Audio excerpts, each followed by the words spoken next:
hockey friends and families around the world, and welcome back to another edition of Our Girls Play Hockey. It's Lee Elias with Haley Scamurra and Mike Benelli here today. And we're doing another fantastic day in the life episode with Haley today. I'm going to title this one Gold Medal to Walter Cup Playoffs, because we're going to talk about all of this today. So where we're at, we're actually going to date this one, but it's an evergreen episode in the sense of life in a pro hockey player, right? So today we're recording this on April 28th. We're on the dawn of the PWHL playoffs. The 4 teams have been selected. We're going to talk all about how that selection process goes, how Montreal, the Victoire, finished, obviously the team that Haley plays for, and how this postseason is going to go. I'm actually really excited for this one, Haley, because we've talked about so much stuff this year about the preseason leading up to the Olympics, winning the gold medal in the Olympics, getting back to the regular season, now the conclusion of the regular season.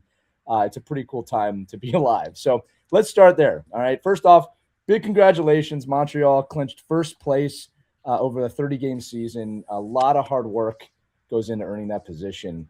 From inside the room, let's just start there. What is finishing top of the table actually represent? I think it's so hard to finish at the top, especially in our league with the way like the standings jumped all the time. It was like it moved constantly. Right. So it was never like a for sure thing. But I think, within the room, we always just felt really confident in what we had. And truly, we didn't really care where we finished. Like we knew we had home ice advantage for the first round. Like we just wanted to continue to get better with each game. Like I wouldn't say it was like a focus in our locker room at all. Yep. But obviously, we knew we just needed any sort of win against Seattle to get first place. And so we were definitely excited. I think it showed like all the hard work and dedication we've had this season and our consistency throughout the season. I think especially with like a shorter season, in order to get first place, you have to be winning a majority of the time the whole season. Like you don't really have like a ramp up period, right? Like in the NHL, they kind of have a little grace period, like first 10 games. Like for us, that's the third of the season. That's a great point. So we really have to be like on it like all season. And so I just think it's a testament to that. And it's definitely something we celebrated. But now we're like, all right, next step, round one. I mean, it's funny, right, for you because like in the NHL, there's so many games that the only time people talk about the single games is at the end of the year. Where they said, "Oh, if we would have won, if we would have won that one game, we'd be in the playoffs right now." But your games actually do matter. Like, I mean, and just wondering, that regular season grind, and how you go through the process of being ready to play. It's almost like you guys are thrown into that mindset right from the very beginning. And it must be, it's actually probably almost, it's pretty hard. It's almost like you're in a long playoff run. Basically, the way you have to think about every game really does mean something. Truly. And I think, by the time we clinched, like the games leading up to us clinching, it felt like playoff hockey. It's like every game mattered. And it did for the whole league. And then honestly, like we didn't even know the 4th spot until the very last day of the regular season. So like those teams were fighting to the very end and they had to get a win on that last day. So everyone's been in playoff hockey mode, honestly, for a while now. And you're right, like it kind of increases the intensity of each game and you can't really take any games off or any stretches off. Yeah, it was, when you say it was tight, I think we're underselling it. I mean, this stuff was not decided till the last day of the season. And you got to remember in the PWHL, the team's not in the playoffs. They're playing for draft position. Like there's no gimme games, right? And I think that is, first off, I think that's one of the most brilliant aspects of the PWHL is every game matters, right? No matter whether you're in or out. But you said it, Haley, like I said, nothing was guaranteed there till the end. And you came through, and it's not like, just kind of quickly reflecting on the regular season, it's not like you commanded this spot all season. I mean, there were times in the season where, a couple of losses in a row. I mean, we also gotta say this too. I know we talked about this, but it's not like just home and away. I think there was a record set for how many like off-site games there were this year. You're traveling all over the country. You're in NHL arenas. You're at your home arena, which typically sells out. It's a lot. It's a lot on top of just the games. And I'm sure it's not pressure. I wouldn't use that word. There's just the added, we'll say, responsibility of it's a younger league. You got to grow the league. You got to do the media. You got to see the kids. You got to get to the skates. You got to do all these things. And then there's the Olympics on top of it, which again, we'll kind of tap on that again. I don't want to overdo the Olympics. Yeah. But I mean, have you ever experienced anything like this in your life? This is a first for sure. And it's something we've always wanted. And then to actually have it this year, you see it's a grind for sure. This season has been a lot. I actually feel really good though going into playoffs. Like honestly, my body, my mind, like everything's feeling great right now. So I think that's huge. Obviously I also won gold at the Olympics. So I think that helps as well. Sure.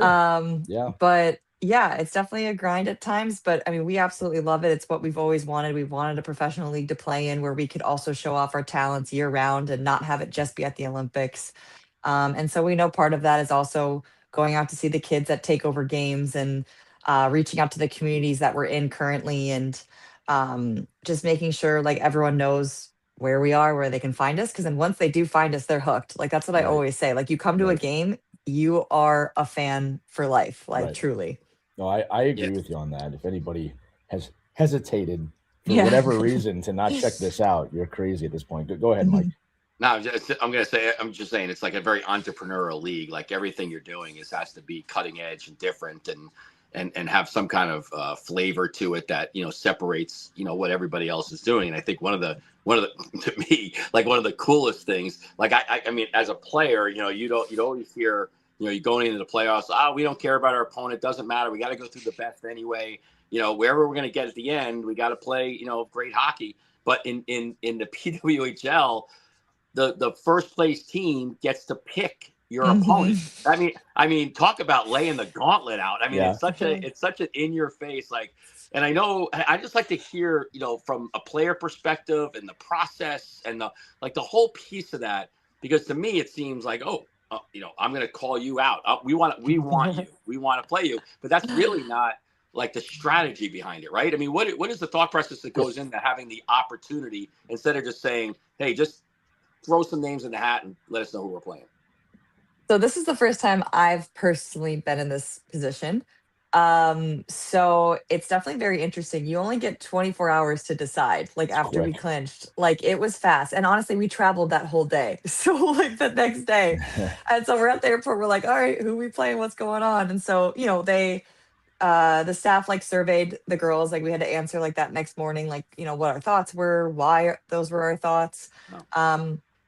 I'm not going to go into what I had said, but ultimately it's obviously the coaches and the staff's decision. And I think, they went with Minnesota. I think both teams are great teams and they have their own strengths. And obviously head to head, we've done really well against Minnesota this year. So I think that was probably a big factor. And to be honest, I always really said, like, I don't care who we play. We're winning. Like, we're going to do this. Like, we have the team to do it. And I think we need to have that mindset going into it.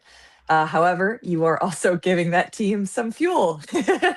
So I think that's what we've seen in the past 2 seasons is that the lower seeds have made it to the finals every season. And so I think that's an interesting factor for sure.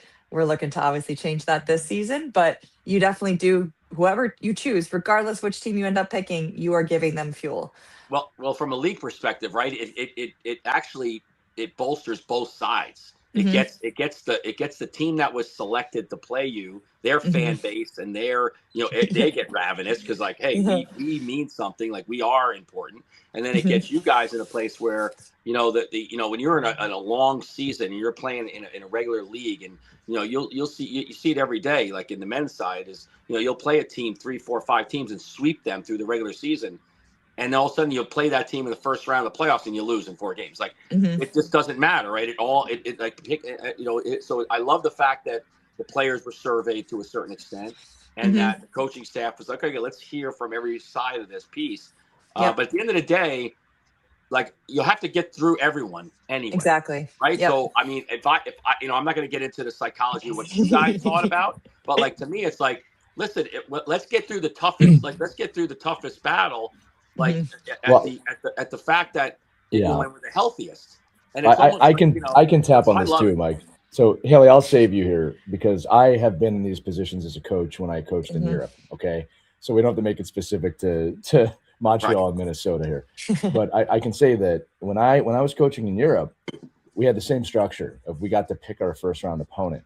Oh, cool. And and I was coaching, right? So the quick logic, the non-thinking logic is obviously go with the bottom seed.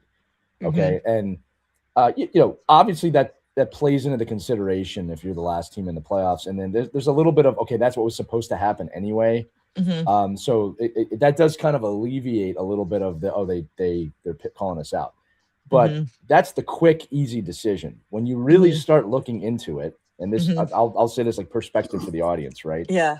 You're looking at the matchup. It's who do you match up well against? How does your system match up against another team's system? And then obviously, how did you feel in the regular season against that team?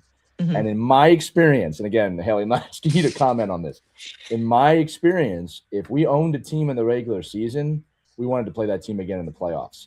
And even though, Mike, you mentioned it too, it feels like, there might be a mental edge.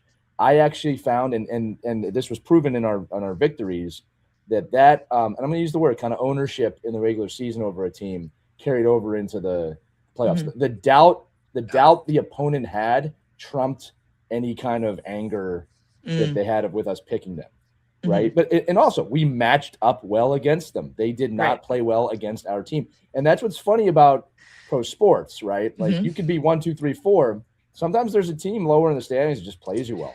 Yep. All right, and you don't want to play them. And we're going to do a whole show, I think, on the strategy of this, because I think there's so many nuances. I mean, it's a really amazing thing when you start thinking about it from a organizational and coaching perspective, not only about matchups, about health, about if you knew you have a player coming back into the system in 2 weeks, but they're out now, maybe you wait and you try to match that player up against somebody. There's so many different nuances to the choice, which is really kind of cool because it gets people like us talking about it to a point where this is so interesting. I mean, I heard him talking about it on on Sirius XM on the NHL show at length. Breaking it all down, talking about the women's hockey and why they're doing this, and actually some of the cool things about it. That it's not, it shouldn't be like this novelty. It should be like, hey, wow, that's a really thought-provoking piece of the way they're running their league. And I don't know. I think it's great. I think it's we'll see how it works out. But I think it's but I think it's a great thing to debate. It's almost like when do you pull your goalie or all that kind of stuff. There's all these debates that it's a really be cool to sit in a room with all the coaches at the end and say, okay, what was the thought process about this and what made it work and didn't work. Well, I always joke too, Haley. You'll appreciate this. Inevitably, and this isn't a bad thing, but inevitably it comes to, can you imagine if the NHL did this? Can you imagine if, and I'm like, yeah, but the PWHL does it, so you don't have to worry about that scenario, right? They're doing it. But yeah, look, just to kind of close the loop on this, it is a very in-depth thought process. You can overthink it too, but just for those of you listening, and I'm not making this specific to Montreal and Ottawa, for example, but it's look, if we come in first and the team in fourth has owned us all season, I don't want to play them, right? So and again, that's not what happened here, but I'm just saying, that's you think about things like that, right? The other thing too is, and I'll kind of, this is me being more of a PWHL fan, but you're going through Boston or Minnesota at some point. So it's it doesn't matter. Like you said, Haley, you're gonna have to go through these teams at some point. Minnesota, the back-to-back reigning champs from the first two seasons.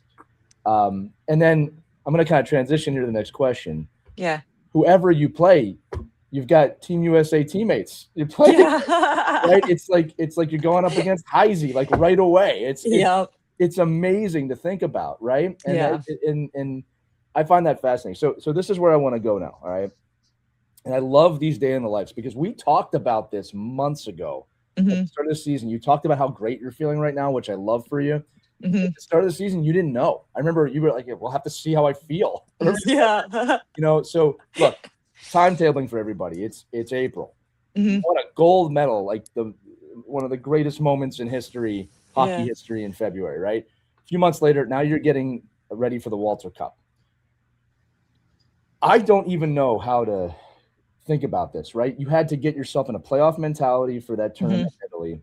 Now you're doing it again, right? I imagine you could easily fall into the trap of, well, I won this year, right? And I know you well enough. You're not doing that, right? So how are you staying present right now with everything that you've had so far this season? I mean, just being with my Montreal teammates has just been so much fun. We've had such a great season, and I think we've been having fun along the way. Right. That's truly what it is. And it's just such a great culture. And so I think I really want to win with this team, and I really believe that we can. And I know our whole room does as well. I think, we're built different this year. I think You you are. can kind of feel it in the locker room, on the ice. Like, Yeah. I think we have what it takes. And so we're all super excited, and I think everyone's been contributing, and we all believe everyone can contribute. So I Yeah. think that's been a huge factor as well. And I really want to win for this organization, for my teammates, for the community. Like, the Montreal fans are unbelievable. Yeah. Like, they are so loud. Every time I go on the ice, I somehow am like, they're louder today. Like, how is this even possible? Like, so I cannot wait for playoffs. Like, the first game, they're going to be amazing. I get chills every time. And I've been to a lot of other Canadian markets, and I swear they're the loudest for sure. Oh, they're showing up. Montreal shows Mhm. up. And I want to say this too, just about the brand of hockey that you play in Montreal. Like, you're fun to watch. I mean, Thanks. the team is fun Yeah. to watch. I mean, there's no lack of excitement in these games. Mhm. Again, I've seen you get in fights this year. I've seen hat tricks. We'll talk about that in a minute. I've Yeah. seen some amazing comebacks. Mhm. The rivalry stuff, and I don't mean just like rivalry series. I mean just rivalry Mhm. is Mhm. pretty cool. Here's another question for you from a hockey mindset, right? I think to a casual fan, Mhm. they look at Olympics and Walter Cup, and oh God, that must be exhausting. That must be so exhausting. And while there is probably like, okay, yeah, it's a lot. I imagine having two potential championship situations, and you must be thriving in that. Because that's why we Mhm. play. That's why we coach. Yeah. Like, we want to be in these moments, right? Can you expound on that a little bit about how, like, I'm sure that's filling you up. You know what I mean? I have the opportunity. I can have a gold medal and a Walter Cup champion in the same year and be the only one to do it. So that's another motivating factor right there. Why Wow, I didn't You're not? like think about you're that. like the Kenny Morrow of women's hockey. That's amazing. Yeah, So, like, that's pretty cool. And yeah, that's my whiteboard manifesting right there, is I'm a Walter Cup champion. So I've yeah, been writing that every morning. And um but I think it's just that internal desire. You always want to win, you always want to be the best. And our whole team has that. And so I think we go into like every practice, every game with that mindset that right, we are the best, and regardless of what the situation is on the ice, we can overcome that. And I think that was huge to see in our last few games, that yeah, we dealt with different adversity in each game. Like, it wasn't just smooth sailing the whole time. Like, we came back from deficits. We're in tight games, and it wasn't like all blowouts or anything like that, which honestly, it's not really ever in this league. But I think right. it was really good for us to have different scenarios to play through, to prepare us for playoff hockey. It's that. So I'm wondering, not to take it off your day in the life stuff, but really leading up to it. Like at the youth hockey level, a lot of times we're like the kids are playing for championships like every weekend. Yeah. Like it's Yeah. just like you went, you're going, and again, I think when you're at your level, right? I mean, rest is when you're dead, you'll rest. I mean, the fact is, like, right now you're playing. You're like, I'm playing. Like, this is what we do. Yes, it's painful. Yes, it's tiring. Yeah, but it's like, yeah, but it's not as tiring as not playing Right. and Mhm. not wanting to perform and get to where I want to get to. So I'm thinking, like, what advice would you give to like the youth hockey players to sustain that level of ability to stay on top of your game? Like, you win a CCM invite championship. You're like, all right, we won the championship. The next weekend, you got to win the Rose Series Invitational, and then the next week, like, there's always championships. And I think, is there a way to kind of reset your mind and say, hey, that was awesome and that was a great opportunity, but now we're just kind of I'm moving on to the next thing because it's another rung in the ladder to climb. That's so interesting. I've never actually thought about that for the youth stuff, but that's so true. It's like there's always something to play for, which, I mean, that also just makes it more fun. So why not just like go keep winning everything you can keep winning? But I mean, I think the biggest thing to focus on would just be improving with every tournament, and like Mhm. always getting better, and just kind of focusing on that, and maybe not always focusing on like winning the trophy type part, especially because there's so many in a season. So I think you can also maybe like flush it, if you will. Like, if you have a bad weekend or you don't make that tournament, it's like, hey, there's another one coming up next weekend, right? Yeah, I So got I another think, chance to be a winner. Yeah, and yeah. not to, but I think you can always have the mindset of like always wanting to get better and always wanting to win that next something, um, to kind of keep your head in the game and in the present moment. Yeah, I guess you'd be pretty lucky if you only get the chance to win 2 championships in a season. That's pretty lucky. Like, so I think it's great. I think it's a great mindset, like you just said, to, just if you're going to be in that situation where it's like championship weekends every weekend, then take whatever you can out of it, because ultimately it really doesn't mean anything. Like, nobody's having an alumni game for the 2008 Rose Series champs, right? But there is the mental piece that you can learn from that experience and to transfer that as you move on to your game. I love it. Exactly. It's nothing like winning that summer league in the middle of July in a really bad design jersey. Haley, I'm going to try and weave together a question here that making me think about, and this is both for the youth and kind of the pro level stuff, is I always like to talk about sustaining excellence. Okay. And one of the things I think youth players miss a lot is at the pro level, excellence is an all the time thing. It's all the time: eating, sleeping, how you take your garbage out, how you make your bed. And Mike, to your point, like when you're in a championship every weekend, and we're exaggerating that a little bit, but there's a lot of opportunities. I think it gets missed on kids. Like, we just have to win. And it's like, no, you have to build sustained excellence. That's the habits you should be learning right now. It shouldn't just be on the weekends when you're playing. So, Haley, I actually want you to talk about yourself, but also your teammates here. You are the top team in the PWHL. And again, one of the things that I've changed my mind on over the years, when I lived, I'm going to say this again, when I live in Europe, coming in the regular season champion is actually the big championship for most teams in Europe.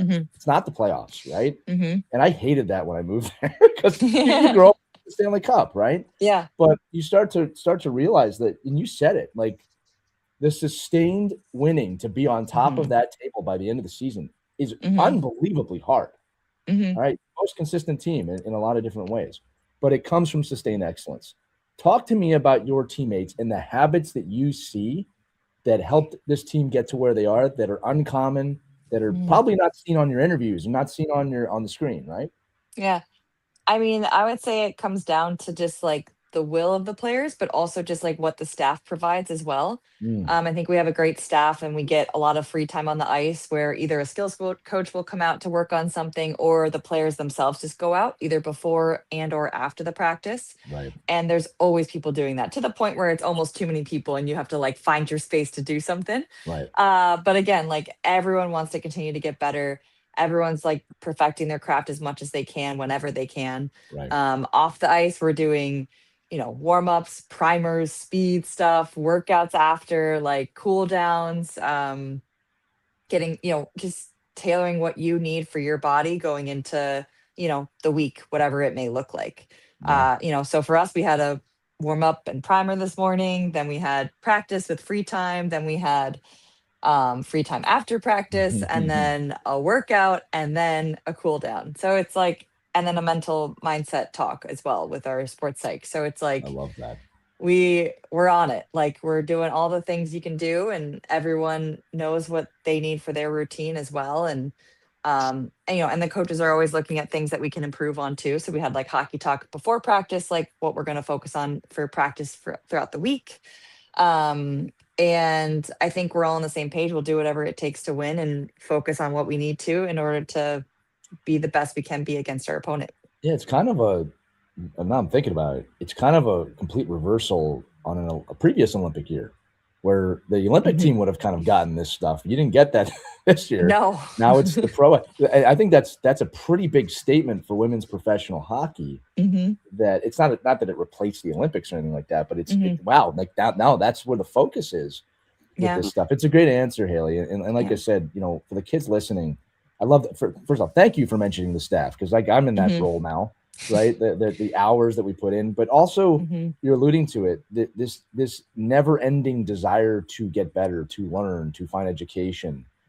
You're relentless at that, right? And again, kids, it's not like we wake up every day and it's like, I can't wait to do. It's like, it's not like that every day, but you do it anyway. Yeah, it's relentless. That the key is relentless. So speaking of relentless, Haley, you had yourself a season this year. We're going to talk about that. Actually, I'm actually wondering how many of these stats you're even aware of, because you're such a team player.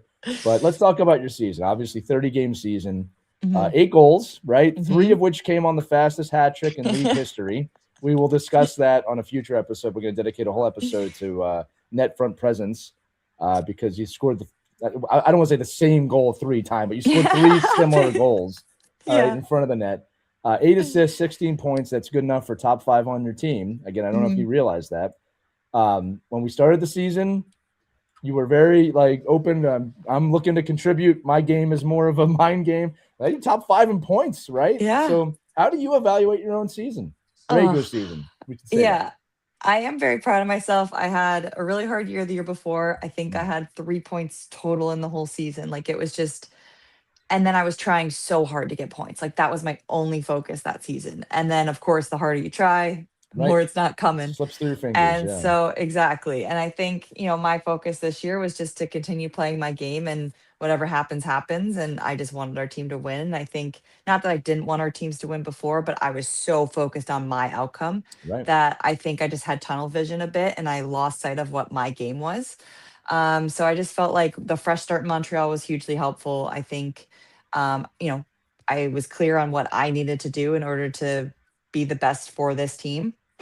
And it's obviously paid off. I think I've also gotten along really well with like the line mates I've been playing with. There's been great chemistry. I think our D are great. Our goalie's amazing. Like from that all helps and helps contribute to allow us to kind of play our game on the forward end. And I also got moved to center this year and I handled it pretty dang well. The fact that I've had the most points in my pro career so far in this season. I'm really proud of myself. And I think it's just a testament to just kind of like the change of the mindset, to be honest. Like that's all that really changed. Like I didn't train any harder or work out anymore. Like I did the same stuff basically, but I really just focused on my mindset and kind of getting into a good headspace with that and not feeling like I had to have points to show value. I knew where my value lied. And then the points came after that. Yeah, it's a great lesson for youth hockey players to understand the selflessness of being a team player first, and the rest of it will come. Or it won't. It's just it's one of those things where if you can accept the fact that you're trying your hardest, you're working, you're doing your job, and I think it's ironic, right? At the beginning of the year, we're like, well, we described you as like points really didn't matter, like that didn't define you. And all of a sudden now it's like, oh, it kind of defines you a little bit, right? But and you score 3 goals in 8 seconds or whatever it is. It's like all of a sudden it's like it starts defining the person who you are on the ice. Right now, it might not always transfer to goals, but that's still that hunting mentality is there all the time. And I think sometimes it takes that little spurt of, oh wow, like this eye-opening vision of what you're doing. Like, I do this all the time. It just the puck doesn't happen to go in like that all the time. Like, so it's just a funny thing how when you take the burden, because we see it so much, right? We use players on the bench that, like, if they're not scoring, they're not happy. And if they're not contributing in with points, like they're not showing value. So can you just talk a little bit about before you went on this historic point run, like what was the messaging you were getting from your coaches that kept you in a great mindset and a great place to say, like, hey, I know I'm contributing, they're letting me know I'm contributing, like the other stuff will come. I think what was huge is like they focused on things that weren't related to points. So it's like defensive zone play, battles won. I think there were maybe times where maybe I wasn't getting points, but you know what? I was in charge of stopping the first line on the other team and then they didn't get any points. And so I think that's also a big factor to kind of focus on and take pride in as well. And then if there were games that we did get points, it was because of our teammates and everyone who contributed in that sense. And so I really think it came down to like our coaching philosophy, our systems, and the culture in the room, to why it was just so easy to like kind of keep playing my game and do what it took to make the team successful. And so if there was a night that I didn't get points, I wasn't hard on myself or worried about it. It was just like, hey, we won, whatever it takes to win, I'm good with. And I did my job out there. I know that I played hard defensively. I created opportunities offensively by my hunting style of forecheck. And I love that term. Yeah. Mike, just so you know, it wasn't 8 seconds. It was 2 minutes and 44 seconds on the hat trick. Felt like 8. I just felt saw like the same goal 3 times. The highlight was about 8 seconds. Yeah. Social Yeah. media made it sound very Again, Yeah. I'm gonna tease this episode, Haley. You know what's funny is I shared the hat trick on social media, and I just kind of went back to watch it just to make sure it was working. And two of the plays started so similar Yes. that like Yes. I actually was like, Like oh man, identical. yeah, I was like, oh, I Yep. posted the wrong one, and I had to watch it. It's like that's not. It's the Nope. same. It's the exact same play. I mean, Mhm. which is wonderful. But I love that you said that kind of hunter style. Just Mhm. building on this again in your mindset. Kids listening, good things happen when you go to the net. Good things Mhm. happen when you go to those danger areas.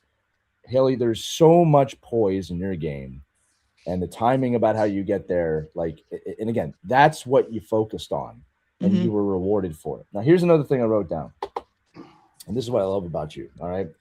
I felt like at the beginning of this season, the PWHL season, and the Olympics, there was kind of this question, it felt like, of where do we put Scams? Where do we put her? 13th forward, right? Like, even coming into Montreal, from you, there was, look, I'm going to contribute, but I don't really Yeah. know where I'm going to be. I remember that. Like, Mhm. and by the way, for the listeners, it was like, I'll do whatever I have to do wherever I'm at.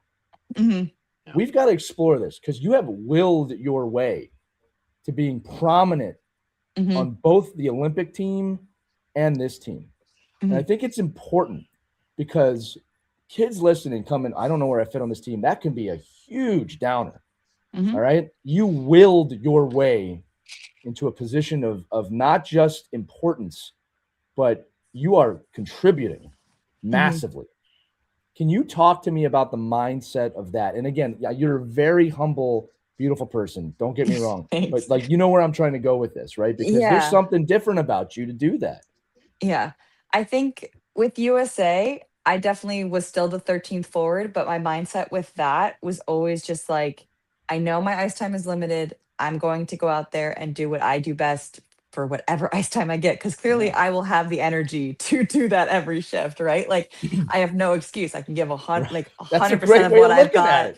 That's a great Like way of I looking can, at it. yeah, I'll be the Yeah. energy, but energizer bunny out there. Like go battle, get a forecheck going, like get the girls going. I think like so many times I would do that and you could just feel the energy like lifted Nope. up on the bench when you got back because it's like that next person wants to go do that too. Right. And so in that sense like the energy is contagious and I just felt like I was told that was my role and I think that made it super clear and I was like okay, let's do it. I'm down. Wow. Like whatever it takes.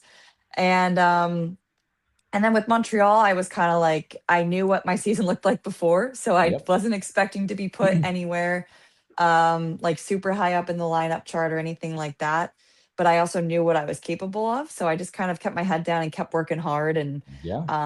kept focusing on my game. And I think my game spoke for itself eventually. And then that's how I got moved to center because of my defensive zone responsibilities um, and then I was also working on being poised with the puck and being able to manage the puck better. And as a center, you really do need to do that, especially in the defensive zone to break out pucks. And so I think that's really helped develop my game too and kind of given me more confidence because you have to have confidence to carry the puck out of the zone. And I think that's been huge for my game. I think that's actually kind of helped me elevate my game a bit in a sense because as a winger, I was always just chipping it out or like winning those battles, which is also Yeah. very important. But that centerpiece is a little bit different in that sense. And you kind of have to have a little bit more patience. So I think it's really helped develop my game in all zones, honestly.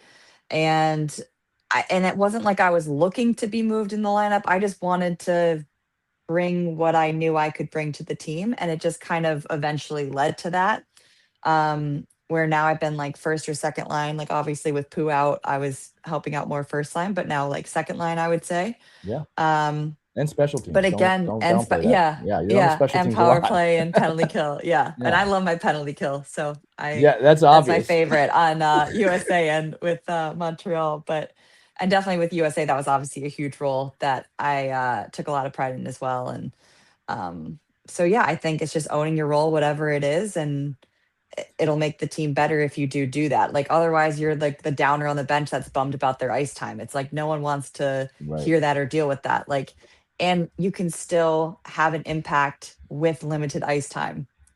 as was shown. Oh, So I all the think, time. yeah. I think coaches value that so much too, because on their side, right, not really the player side and not caring about your side so much, but caring about like, oh my God, this girl's going to go out there and she's really going to get these other girls, these other women, like really nervous about their playing. Like, oh my God, I got to do that. Like, if I'm not doing that, like I'm not scoring either, but she's killing everyone out there. Like, and I think but that's the people you need on your bench. Like, you have to have those people.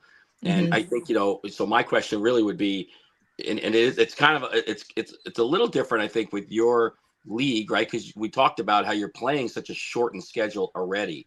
I mean, Jesus, 30 games. You're playing less than most youth hockey teams. Like, I think every youth hockey team actually. That's very true. And as the postseason starts now, I mean, do you feel pressure, or do you feel, not even pressure, but do you feel an obligation that your role maybe changes or goes back to something that you were doing earlier in the year? Like, how does that work for you? And knowing that, we all know that defense was championships, right? So everybody's role changes a little Unless you got a great offense, then offense. Well, that's always my point. I go, I could care less about the defense. If we score 8-7, that might give me a heart attack, but we won. And I think it's just like, I think that, but how do you look in on that? Knowing that it is a different season, there is different expectations, and it's each series is a compressed season. So you have to look at that differently each time. And how do you deal with that, and how do you prepare for that for the postseason? I think for myself, I'm kind of like, I understand it's like different, but I'm also not going to change my game. I think the only thing I might focus on more is just hitting more, honestly, being more physical, because I think that's usually what kind of gets ramped up in the postseason. And so I think I can always be more physical. I think there's times where you forget you can hit, or like things like that. And I just think who doesn't love that answer, by the way, if you're a Montreal fan. So I think that'll probably be my main focus, I would say, but also just staying consistent with what I have been doing, I think will translate to the postseason.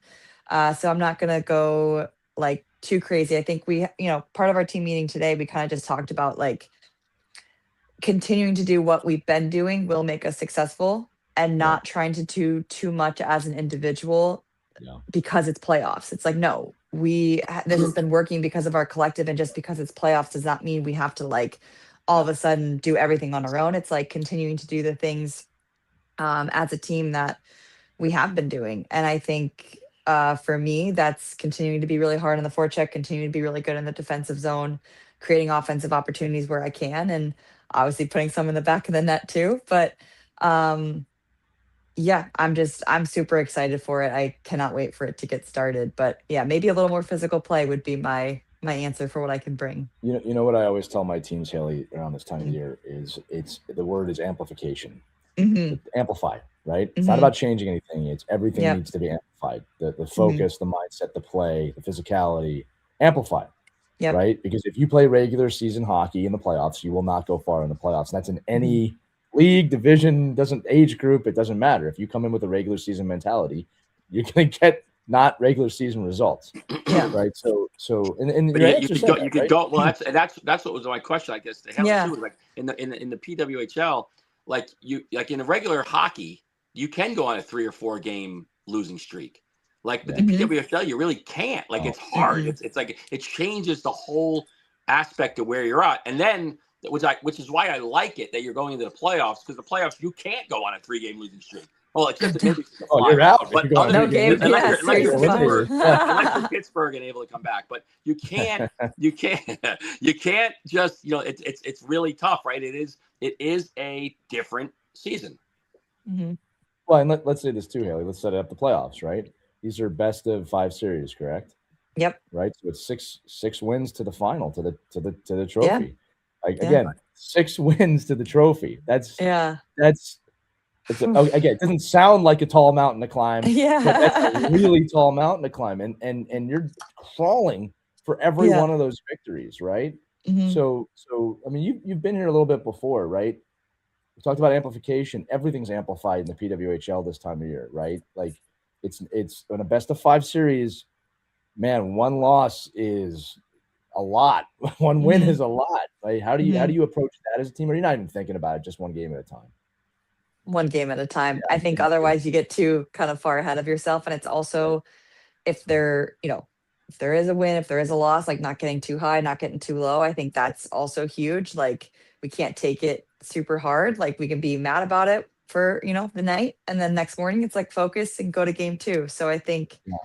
that has to be the mindset. I think we can't, yeah, we can't get those like peaks and No, valleys. that's all you can control. And Hmm. here's the thing about why we bring this up for the kids listening, right? Is that you can get lost in that if you're not careful, Hmm. right? And look, I'm gonna again pay you a compliment here. I wrote these notes down. Something about you. It seems like one of the things we talked about today on the show is that roles really matter.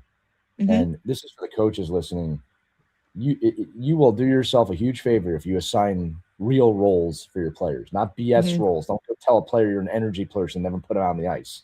All Yeah. right, but like I'm a roles really gamer. I'm a matter. gamer. I'm a You're a gamer. But gamer. you can't. Yeah, You're never at yeah, practice. I'm a gamer though. Go yeah. ahead. So roles matter. It sounds like kind of reflecting here on last season to this season. Hmm. That this season there's belief in yourself, Yeah. where it seems like last season you were, believing in maybe someone else's standards a little bit of what success is. And Hmm. I don't want to gloss over that, right? Because when we asked you about your success this season, it wasn't like, well, I got the points this year. And you Hmm. did. You Yeah. did get the points this year. You're averaging over Hmm. a half a point a game. That's Hmm. big money. Yeah. All right. In any league. So but that wasn't your answer. Your answer was I just believed in myself. My coaches believed in me. But Hmm. I just want to make sure we're saying that, right? Yeah. And when you apply this to the game, like third, fourth lines on a team, coaches, it is so important you establish the role. I just had a great experience with the team I was coaching, where we had a fourth line that we'll just say they had limited ice time, but we were so upfront with them about the goals and they executed. I remember there was one. Yep. This was really cool where I put them out there at a very specific time to match a line Hmm. and because the other team was matching lines too, we put them out for 30 seconds and we said change after 30 seconds so we can put the top line out. And Yep. they understood it. They forechecked hard. They got off. Our first line went out and scored right away. Yep. They felt like they all got an assist on that goal, and they did. They did. And they did. It's not Yep. on the score sheet, obviously, but I don't Hmm. care about that, right? And man, did they feel like they're part of the team, and the whole team Yep. celebrates that. Another thing too. Sorry, I'm rambling a little bit. I'm just trying to get this out to the coaches. Is that when you enable those players, I don't mean just fourth line. It can be 13th forward. It can be role players. Your team recognizes that, right? Like Hmm. the team recognizes if I don't do my job, that player won't get their ice time tonight, Hmm. right? That's the environment you want to be in, not the competitive. I got to keep them off the ice so I get my ice time. Hmm. Show me that, I'll show you a team that's not doing too hot. Yeah. All right? They might have a lot of points, certain players, but not too hot. So I just love that the belief is there, and the belief is not about someone else's standards for success. Fans look at points, Right. right? The points took care of themselves as soon as you started to believe in yourself. Exactly. So anyway, Yep. that was more of a declaration. I do have a question though because I want Go to ahead, think of Mike. this day in the life, and I want to get a little. I want to gain a little knowledge from this as well. So Haley, when you're going through your game strategy and going through the matchups, can you Hmm. just talk about because the groups I work with right now are like mostly like 9 to 12, 9 to 13-year-olds, right? And the concept of situational hockey keeps coming up over and over and over again, and just understanding. And I don't think most parents know this. I don't think most like not real hockey fans don't realize how important the last change is, where the benches are, Hmm. the difference between playing in the first period and the second period. Right. You Yeah. talk a little Right. bit about how that goes into the daily, process of your team in situational positions, whether you're Hmm. home or away, and then whether you get home ice advantage or you're on the road. Yeah, I think changes is a huge thing we've focused on like all season. Because I think there's always times where you need reminders a bit. Yeah. And sometimes you're playing against a team where maybe you're in the ozone a lot and people are not as tired and they're staying out there really long, extending, and then all of a sudden, like the lines get all mixed up, right? And then a bad change happens, and then who knows, right? You give up an opportunity. So I feel like that's always been a focus for every game. It's like, hey, we got to shorten our shifts up a little bit here. Let's set up the next line for success. That's a big thing we'll always say. And yes, changing in the second period is a little bit harder because it's the long change.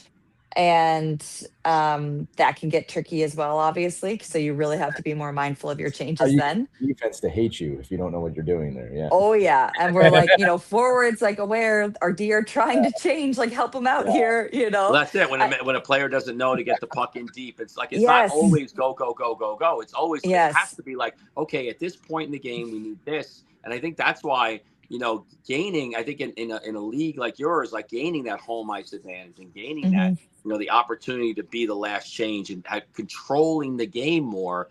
I don't hmm think people realize how important that is, and the yep, strategy of that, especially you're in a minute left and like I love the NHL rule that came up, and I had forgotten all about it. That like if you could choose which side you want to take the face off on, yeah, on an icing, and that kind of stuff goes like in a youth hockey coach or a parent. That's rocket science stuff. Like they're not even thinking about that, right? But I think the strategy that somebody has to think about it between the time it goes over the goal line and the time it gets back down to the other end, that you need to make a decision on lefty, righty, what side, who's on, personnel. Like these are all crazy things that happen.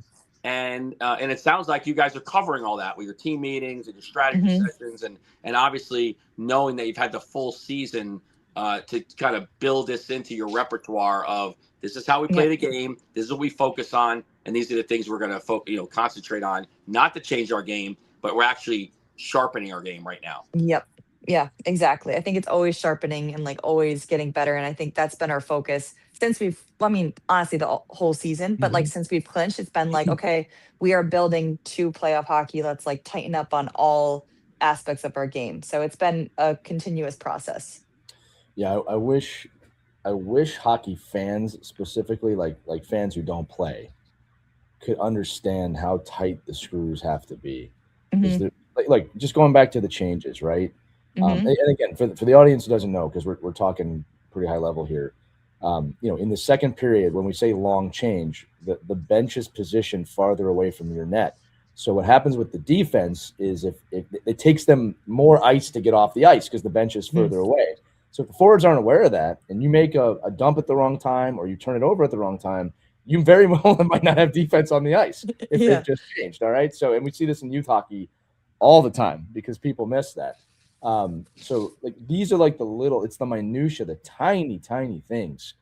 And again, when we talk about time and space, especially at the playoff level, Haley, look, you've gone through the whole journey of youth hockey to pro, hmm right?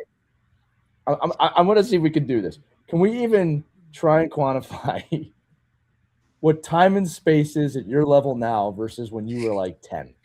All right. Oh gosh. And we'll start with like at 10 time and space is about 5 seconds, Mhm. right? Like you got about 5 seconds and you have to make a decision, right? What's it at the pro level? I don't even know, like 1 or less than 1 or Yeah. -5, depends. maybe. Yeah. Somebody will be paying It's an you. interesting thought, right? Because at the pro level, when it's that small, and this is for the audience, like I want you to think about how quickly, not only you have to think, but how small the little things matter when it's a Mhm. half a second difference, when it's a half a second to make a decision. You've got to have the hockey IQ and the skills in your toolbox Mhm. to make that decision. So Haley, like you said it earlier, like, I'm throwing it back to you.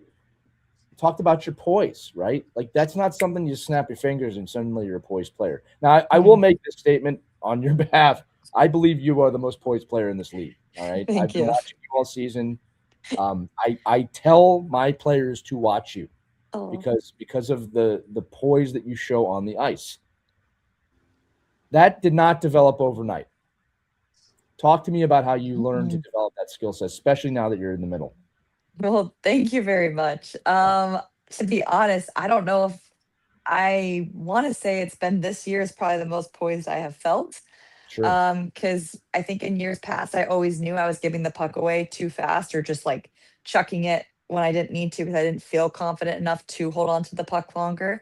I think that's where it stemmed from for me. And so, in changing my mindset this season, in believing in myself more, in owning that confidence of who I am, I think that allowed me to be more poised with the puck. Because I'm like, I can handle the puck longer. Like, I can create more opportunities for my teammates by holding on to it a little bit longer, and just still being like, responsible with the puck, obviously, and not like making silly turnovers or anything like that. But Yeah. and then if they do happen, I have people backing me up. Like we actually just saw a clip earlier. I had a fumble behind our D zone. Like I was trying to carry it out and I lost it, and the girl almost wrapped it around because our goalie didn't see it because it was from behind the net. Thank goodness she still saved it because she's amazing. But we have backup, right? So it's okay when you do make mistakes, but I've been very cautious about being more poised with it this year. So I appreciate it. No, look, what's cool about what you're saying is this. The skill set was there and built over your whole career. It's when the belief mixed with the skill set that the recipe was there for that to exist. Yep. Right. And that's such an important point for the youth players and the youth coaches. If the belief is not there, it's really hard to get the best out of yourself, out of your players, however you want to look at it. I'm sure you can attribute this to coaching and the mindset training, and Nick as well, for that matter. Just the way you've incorporated this into your game.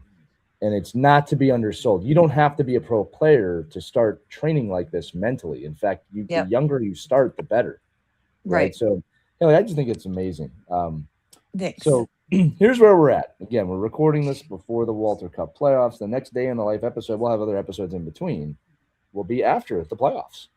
And again, like no matter what happens, we're going to be doing that episode. But you heard it from Haley right on this episode. She's writing it every day. I am a Walter Cup champion. Right. I love, not I'm going to be, not I'd like to be, right. I am, right. That's an important lesson for the kids out there. Mike, any final thoughts or questions before we close this out? No, we wish you the best of luck, and hopefully you don't have to keep getting on all these social media sites and doing all these interviews. I see you everywhere, and I love it. I think, it's great for the game. It's great for you, but I think it's great for people to hear. Like Lee's mentioning, it's just about the poise part and just about, your maturity as a player. And I think, watching you, steward a lot of those other, younger players into a time in their life that they've never experienced in being in a pro playoff game. I think and from an Olympic gold medalist perspective and somebody that's already been in the pressure, it'll be fun to, watch you perform and watch your team, rally around and keep working through the playoffs. Thank you so much. I appreciate it. Yeah, I'm extremely excited. Wow, we love hearing that, Haley. And again, we got to thank you. I know you're a co-host on the show, but I'm still going to thank you for giving us this view into the life of a player. It's a great documentary series, I guess we could say. I love letting people know what we're doing. So, most people don't know what we're doing on a day-to-day basis. So it's nice to be able to share that with everyone. Yeah, well, you're a pro, and we love it. We love you, pro podcaster too, which is pretty awesome. But look, that's going to do it for this edition of Our Girls Play Hockey. Another day in the life with Haley Scamurra, the 2025-26 documentary series, being a champion. Remember, kids, adults, anybody out there, if you've got questions for Haley, send them over. You can email us at team@ourkidsplayhockey.com, or in the description, there's a link. You can tap that, text us. We can text you back. Again, not everything has to go on the air. If you just want to discuss something, we're there for you as well, and we can get stuff to Haley so she can respond. But that's the way to do it. This has been a great episode. We'll see you next time on Our Girls Play Hockey. Enjoy the PWHL playoffs. Find them. It's free to watch. See you next time, everybody. We hope you enjoyed this edition of Our Kids Play Hockey. Make sure to like and subscribe right now if you found value wherever you're listening, whether it's a podcast network, a social media network, or our website, ourkidsplayhockey.com. Also, make sure to check out our children's book, When Hockey Stops, at whenhockeystops.com. It's a book that helps children deal with adversity in the game and in life. We're very proud of it. But thanks so much for listening to this edition of Our Kids Play Hockey, and we'll see you on the next episode.